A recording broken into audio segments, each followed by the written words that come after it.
کہتے ہیں کچھ جگہوں پر وقت رک جاتا ہے اور وہاں صرف خاموشی نہیں کوئی اور بھی ہوتا ہے۔ رات کافی گہری ہو چکی تھی، ہوا میں نمی تھی اور دور کہیں کتے بھونکنے کی آواز آ رہی تھی۔ کاغان اپنے گاؤں کے قریبی قبرستان سے گزر رہا تھا۔ ہاتھ میں ایک سفید کپڑا تھا، کفن۔ یہ کفن اس نے گاؤں کی ایک میت خانے سے لیا تھا، پر کیوں، یہ کسی کو نہیں پتا تھا۔ چاند بادلوں میں چھپ گیا اور جیسے ہی وہ قبرستان کے دروازے پر پہنچا، اچانک کسی نے اس کے کندھے پر ہاتھ رکھ دیا۔ کاغان نے پیچھے مڑ کر دیکھا، مگر وہاں کوئی نہیں تھا۔ ہوا تیز چلنے لگی، پتے اڑنے لگے اور زمین سے ایک مدھم سی سرسراہٹ کی آواز آنے لگی، جیسے کوئی زمین کے نیچے سے بول رہا ہو۔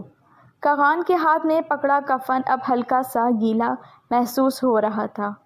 اس نے کپڑا زمین پر رکھا تو دیکھا، کپڑے پر کچھ گیلے سرخ نشان بننے لگے۔ وہ پیچھے ہٹا، دل زور زور سے دھڑکنے لگا۔ تبھی ایک قبر کے کونے سے سفید دھواں اٹھا اور اس دھوئیں میں سے ایک دھند سی شکل ابھرنے لگی۔ وہ شکل آہستہ آہستہ صاف ہونے لگی۔ وہ کفن میں لپٹا ایک شخص تھا۔ کاغان نے قدم پیچھے لیے، مگر زمین جیسے اس کے پاؤں پکڑ چکی تھی۔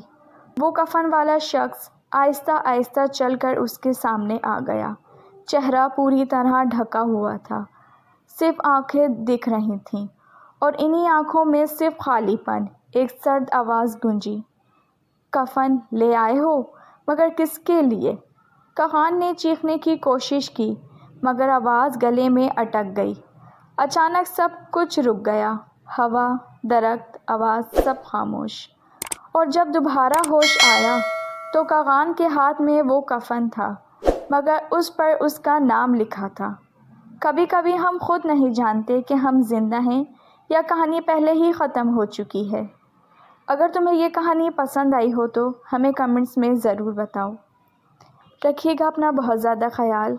کل ملیں گے ایک نئی کہانی کے ساتھ۔ اجازت دیجیے، اللہ حافظ۔